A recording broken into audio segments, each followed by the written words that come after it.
अस्सलाम वालेकुम नाज़रीन, अवां ॾिसंदा आहियो प्रोग्राम इसहाक कोलाची सां गॾु। जीअं त नाज़रीन पाण कंहिं न कंहिं इशू खे हाईलाइट कंदा आहियूं पंहिंजे प्रोग्राम में। ख़ासि तौर ते पंहिंजे प्रोग्राम जो नालो हार्ट इशूज़ आहे। उन हार्ट इशूज़ जे उनवान सां पाण कंहिं न कंहिं इशू खे हाईलाइट कंदा आहियूं। अॼु इंटरनेशनल लेवल ते conference of the party COP 29 जो इजलास जेको आहे उहो शुरू थी वियो आहे, जेको 22 नवंबर ताईं जारी रहंदो। मौसमियाती तब्दीलियुनि जे हवाले सां हूअं त समिट थींदा रहंदा आहिनि हर साल, पर हींअर जेको 2024 जो साल आहे उहो जेको आहे उन हवाले सां कॉन्फ्रेंस स्टार्ट थी वई आहे, उनजो इजलास शुरू थी वियो आहे।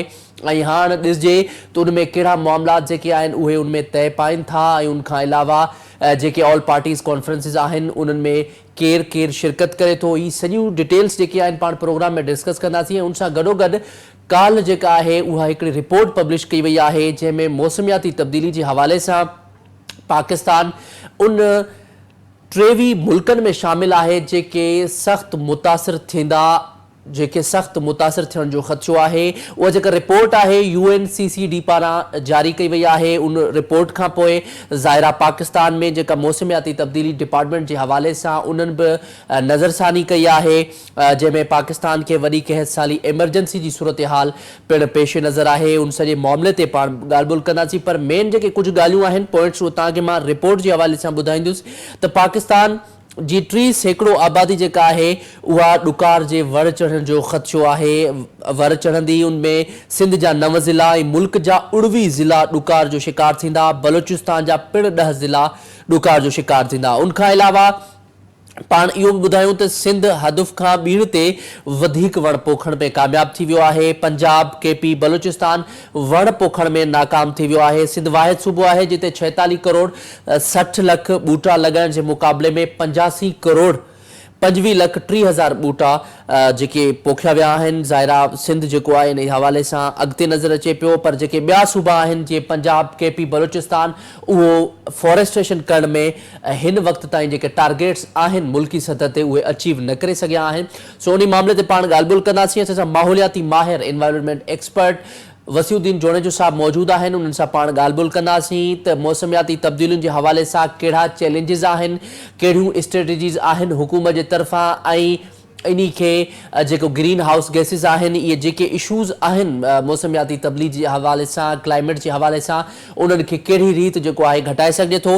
वॾी महिरबानी वसीउद्दीन जोनेजो साहब, अवां असांखे टाइम ॾिनो। सर, सभ खां पहिरियां असांखे इहो ॿुधाइजो माहौलियाती तब्दीलियुनि जे हवाले सां कहिड़ा मसइला आहिनि जेके हिन वक़्त ताईं रिज़ोल्व न आहिनि थी सघिया, ऐं उन जे लाइ कहिड़ी स्ट्रेटजी हुजणु घुरिजे जीअं ही जेके इशूज़ आहिनि उन्हनि खे रिज़ोल्व करे सघिजे।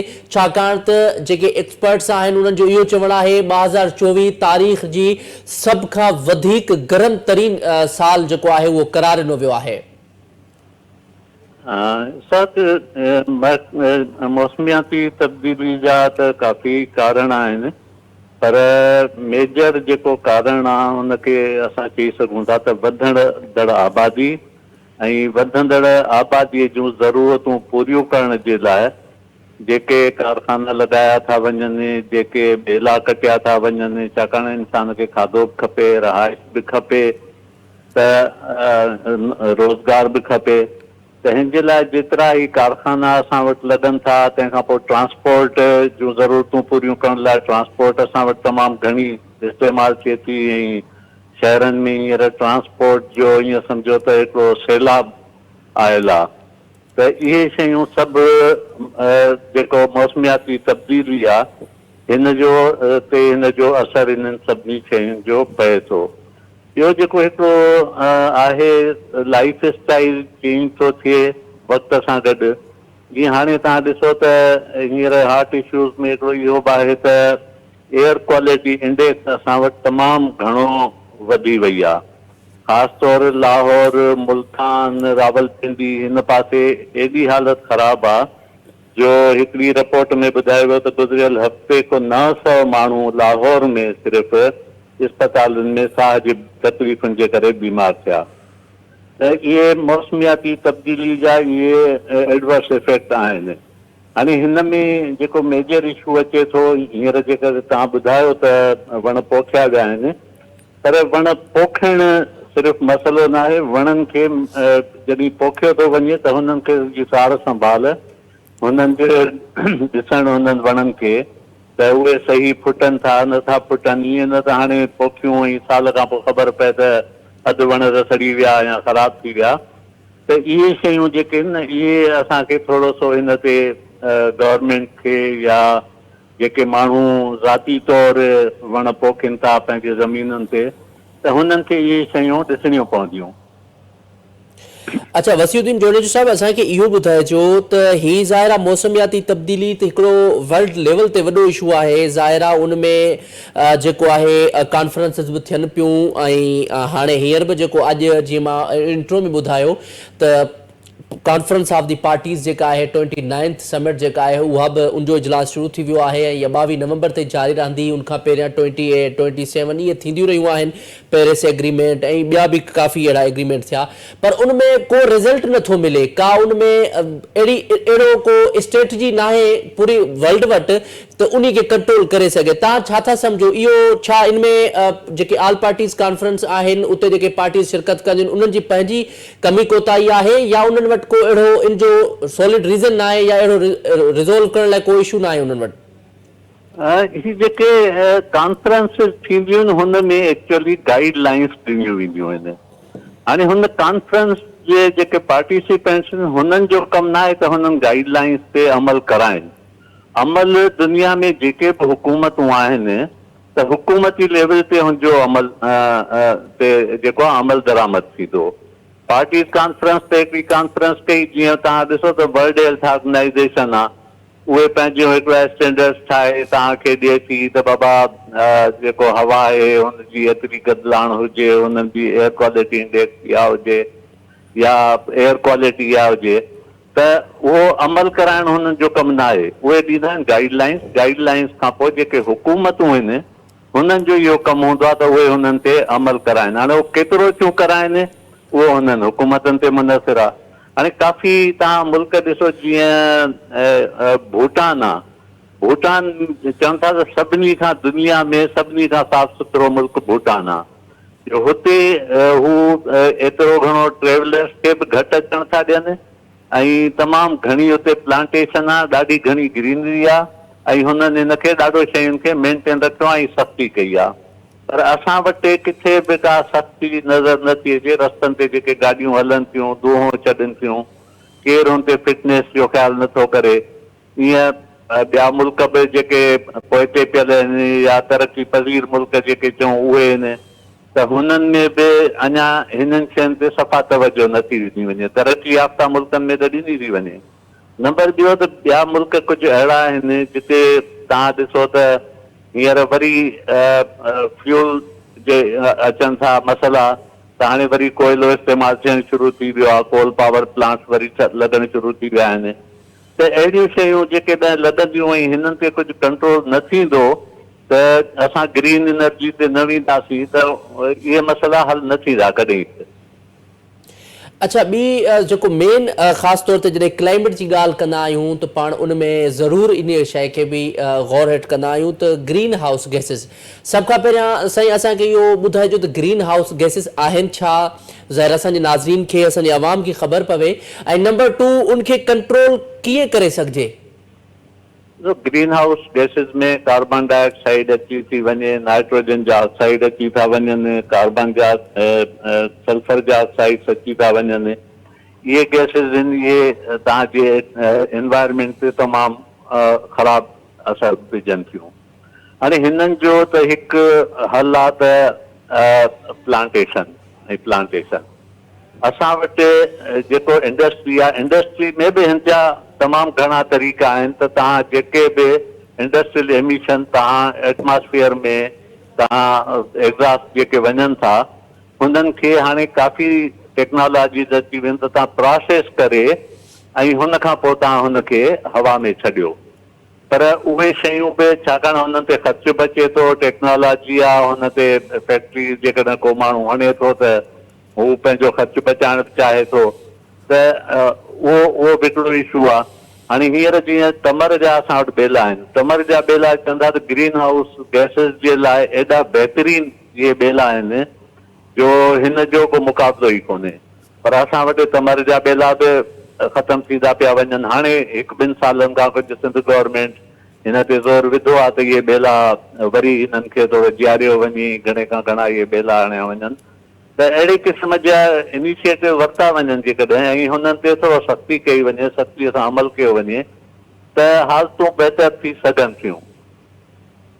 अच्छा वसीउद्दीन साहब, इहो बि ॿुधाइजो त ज़ाहिर आहे ही हिकिड़ो एॾो वॾो इशू आहे, इन में ख़ासि तौर ते जीअं अवां फॉरेस्ट्रेशन जी ॻाल्हि कई ऐं प्लांटेशन जी ॻाल्हि कई, त इहो हिकिड़ो तमामु घणो अहम संजीदा क़दम आहे ऐं इहो प्रैक्टिकली तौर ते एतिरो नथो थिए। जीअं मां इंट्रो में ॿुधायो, सिंध त ठीकु आहे, जेके सिंध खे जेको हदफ़ मिलियो आहे, टारगेट मिलियो हो, उन ते सिंध त ठीकु आहे, उनमें प्लांटेशन थी आहे, पर अनफॉर्चुनेटली जेके ॿिया प्रोविंसिस आहिनि उहे अचीव न करे सघिया आहिनि, जेके टारगेट्स मिलियल आहिनि। नंबर 2 मेन रीज़न इहो बि आहे त ही जेके ॿेला जीअं तव्हां ॻाल्हि कई, या जहिड़े हिसाब सां हाणे या तव्हां टेक्नोलॉजी जी ॻाल्हि कई, त टेक्नोलॉजी जी जेकॾहिं ॻाल्हि कजे, एॾी वर्ल्ड लेवल ते टेक्नोलॉजी अॻिते वधी वई आहे, AI जो दौरु हले पियो, आर्टिफिशियल इंटेलिजेंस जो, पर अनफॉर्चुनेटली असांजे मुल्क पाकिस्तान में ऐं दुनिया में घटि तरीन जेके आहिनि सतह ते उहे इलेक्ट्रिक गाॾियूं आहिनि। तव्हां छा था सम्झो, इलेक्ट्रिक गाॾियुनि आणण में हुकूमत पाकिस्तान हुजे या दुनिया, उहा छो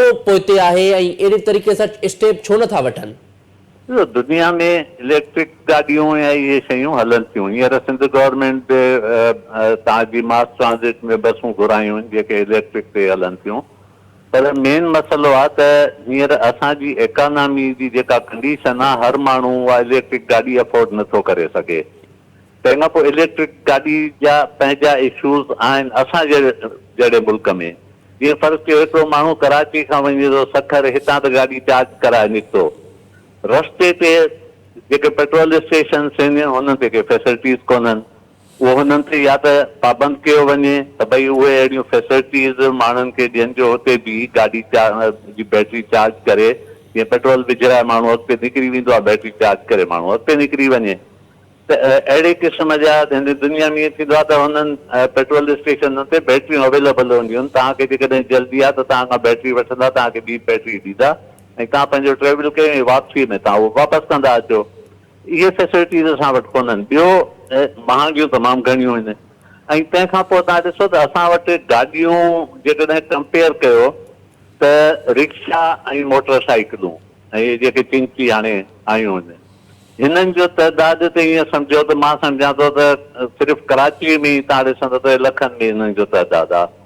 हाणे हिननि में अञा इहा टेक्नोलॉजी कोन आई आहे। जेकॾहिं आई बि आहे त शायदि पोइ वठण वारो जेकॾहिं हिकिड़ो ग़रीब माण्हू आहे रिक्शा ते पंहिंजी रोज़ी रोटी करे थो, जेकॾहिं हुनखे 70-80 हज़ार जी रिक्शा मिले थी त इलेक्ट्रिक रिक्शा हुनखे वञी 2 लख 3 लख जी पवंदी, त उहो ज़ाहिर आहे उहा शइ न वठी सघंदो। त इहे नंढियूं नंढियूं शयूं आहिनि जेके करण में टाइम लॻंदो, यानी इहा शइ अहिड़ी कोन्हे जो फौरन हिकदमि चेंज अची वञे हुन में, पर हिन पासे अचणु ज़रूरी आहे। ऐं गवर्नमेंट थोरो जीअं मां तव्हांखे ॿुधायो त हींअर इलेक्ट्रिक बसूं घुरायूं आहिनि जेके शहरनि में हलनि थियूं ऐं हुननि जो तमामु सुठो रिज़ल्ट आहे। त ईअं जेकॾहिं माण्हुनि खे फैसिलिटेट कयो वञे त थी सघे थो माण्हू इलेक्ट्रिक गाॾियूं वठनि, थोरो कुझु अरसे जे लाइ टैक्सूं घटाए छॾनि गाॾियुनि ते, त माण्हुनि जे जीअं रीच में उहे शयूं अचनि माण्हू उहे वठनि, त ज़रूरु माण्हू वठंदा। अच्छा, पर मेन सर इहो रीज़न इहो बि आहे मुंहिंजी नज़र में त गाइडलाइन, प्रॉपर गाइडलाइन न आहे, ऐं प्रॉपर गाइडलाइन न हुजण जे करे तक़रीबन माण्हुनि खे जेके रूरल एरियाज़ में रहनि था पिया, उन्हनि खे मौसमियाती हवाले सां उन्हनि खे का ख़बर बि न आहे, का ॼाण न आहे, क्लाइमेट छा आहे, ग्रीन हाउस गैसेस छा आहिनि, इहे बेसिक शयूं उन्हनि खे ख़बर न आहिनि। ऐं उन जे करे ई इहे जेके आहिनि डिफॉरेस्ट्रेशन थिए थी, ऐं उन जे करे ई इहे प्रॉब्लम्स जेके आहिनि क्रिएट थियनि था। तव्हां छा था सम्झो, हुकूमत पाकिस्तान खे छा करणु घुरिजे, हुकूमत सिंध खे इन हवाले सां अवेयरनेस जे हवाले सां कहिड़ो स्टेप खणणु घुरिजे? ऐं नंबर 2 असांखे इहो ॿुधाइजो, जीअं अवां स्टार्टिंग में ॻाल्हि कई त वधंदड़ आबादी, इहो हिकिड़ो ज़ाहिर आहे पाकिस्तान जो वॾो इशू आहे वधंदड़ आबादी, इन खे इन ते हिकिड़ी वॾी डिबेट करे सघिजे थी, पर इहो उन लाइ बि त गाइडलाइन न आहे, उन लाइ बि आवाम खे ख़बर न आहे, उहे वधंदड़ आबादी जे हवाले सां बि को उन्हनि वटि फैमिली प्लैनिंग न आहे। हिन में छा थींदो आहे जो तव्हां बेसिक शइ आहे एजुकेशन। पहिरीं त तव्हां तालीम खे तमामु घणो आम कयो। जेकॾहिं इहो कमु करिणो आहे त हुनजे लाइ पहिरीं माण्हुनि खे एजुकेशन ॾियणी पवंदी। नंबर ॿियो आहे त तव्हां स्कूल लेवल ते एनवायरमेंट जो सब्जेक्ट हिकिड़ो रखो या एनवायरमेंट जी ॼाण ॿारनि खे उहा ॾियो जेका असां वटि बिल्कुलु कोन्हे। ख़ासि तौर शहरनि में जेके हाणे मॉडर्न स्कूल आहिनि उहे थोरो घणो हुन एनवायरमेंट ते तवजो ॾियनि था, पर असांजा ॿहिराड़ीअ जा स्कूल जेके सफ़ा कचे जे इलाइक़नि में या सफ़ा ॿहिराड़ियुनि में आहिनि हुते को एनवायरमेंट जी ॻाल्हि ई कोई नथी कई वञे।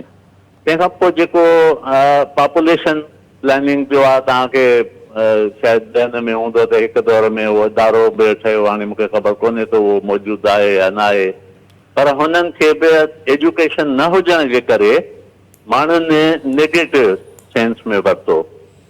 त इहे शयूं जेसीं एजुकेशन नहीं जी बेसिक एजुकेशन में इहे शयूं कैरिकुलम में शामिल न थींदियूं तेसीं मां नथो सम्झां त माण्हुनि ताईं इहा ॼाण ईंदी या माण्हुनि जो ज़हन हिन शयुनि ते खुलंदो त भई इहे शयूं असांखे पॉपुलेशन बि कंट्रोल करणी आहे, असांखे वण बि न कटणा आहिनि, असांखे ॿिया बि तरीक़ा जेके आहिनि अडॉप्ट करणा आहिनि माहौलियात जे हवाले सां। त इहो सभु कुझु ईंदो आहे एजुकेशन सां। एजुकेशन जा स्टैंडर्ड जेसीं असां वटि चेंज न थींदा तेसीं इहो कमु उते ई पियो किरंदो। अच्छा वसीउद्दीन साहब, असांखे इहो ॿुधाइजो त हिन में तव्हां छा था सम्झो का इंतिज़ामिया जेका आहे उनमें कमी कोताही आहे, उहे इन शइ में रोल पंहिंजो छो नथा प्ले कनि? छाकाणि त जेके डिफॉरेस्टेशन थिए थी उहा ॻोठनि में, उहा ॿेले में या उहा शहरनि में इवन थिए थी, त हुतां जी इंतिज़ामिया छा पई करे ऐं उहो संजीदा क़दम छो न पिया खणनि, ऐं जेकॾहिं को डिफॉरेस्टेशन करे थो उनजे ख़िलाफ़ एक्शन छो नथो थिए? हाणे एक्शन छो न थियणु इहा त हिकिड़ी इहो आहे त असां वटि जेको सेटअप आहे सियासी सूरत हाल आहे उहा बि हिनजी हिकिड़ी कड़ी आहे त हुनजे करे उहो एक्शन नथा थियनि। कुझु माशी मसइला आहिनि, पर को माण्हुनि खे रोज़गार कोन्हे ॿहिराड़ीअ में, तव्हां ॾिसो त हुनखे फैसिलिटीज़ कोन्हनि त को हुननि जे घरनि ताईं गैस पहुचाई वञे या अहिड़ी का सहूलियत त माण्हू मजबूर आहिनि त उहो बींदा बेलनि में वण वाढी कंदा, काठियूं कंदा, उहे घर में इस्तेमालु कंदा, सियारे में कोयलो बि इस्तेमालु करिणो आहे उन्हनि खे।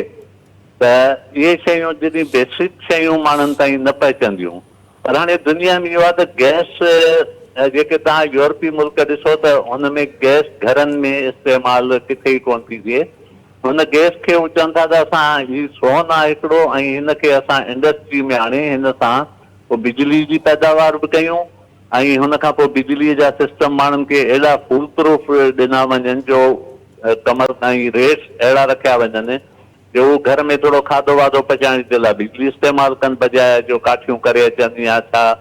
त उहो बि हिकिड़ी मसइलो माण्हुनि जे लाइ न, काठियूं ॿारणु असां पंहिंजे नंढाई में त ॾिठियूं काठियूं ॿरंदे, पर इहो बि ॾिसंदासीं त हुननि काठियुनि ॿारण सां घर में जेके वीचारियूं औरतूं हूंदियूं उहे केतिरे अज़ाब में हूंदियूं, कॾहिं आलियूं काठियूं अची वियूं, कॾहिं दूहे वारियूं अची वियूं, घर कारो लॻो पियो हूंदो।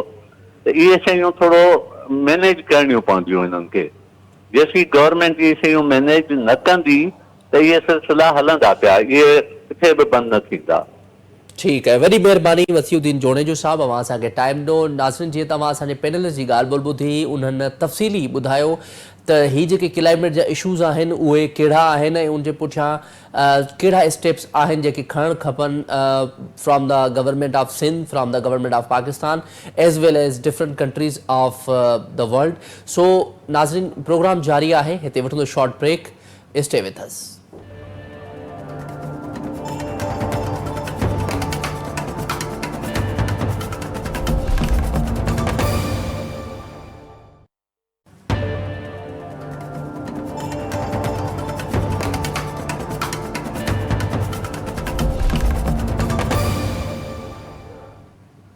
वेलकम बैक नाज़रीन, प्रोग्राम में अवां खे हिकु दफ़ो ॿीहर भली कार चऊं था। नाज़रीन, जीअं त पाण क्लाइमेट चेंज ऐं मौसमियाती तब्दीलियुनि जे हवाले सां डिस्कस पिया कयो, जंहिंमें असांजे पैनलिस्ट बि अवां खे ॿुधायो ऐं तफ़सीली पाण उन ते डिस्कशन कई त हीउ जेको इशू आहे मौसमियाती तब्दीली जो, इनखे कहिड़े तरीक़े सां सॉल्व कजे ऐं जेका कॉन्फ्रेंस ऑफ ऑल पार्टीज़ थियनि पियूं, उनमें कहिड़ो रोल पाकिस्तान ऐं ॿिया मुल्क जेके आहिनि प्ले कनि पिया, उन हवाले सां ॻाल्हि ॿोल कंदासीं। चीफ मेट्रोलॉजिस्ट सरदार सरफराज साहब असां सां मौजूद आहिनि। बहुत शुक्रिया सरदार साहब, आपने हमें टाइम दिया। सर, सबसे पहले तो हमें ये बताइएगा कि एक तो ये कल रिपोर्ट पब्लिश हुई है कि पाकिस्तान जो है उन 23 मुल्कों में शामिल हो गया है जिसमें सख्त जो है डेंजरस है क्लाइमेट के हवाले से। आप सबसे पहले क्या कहेंगे इस हवाले से?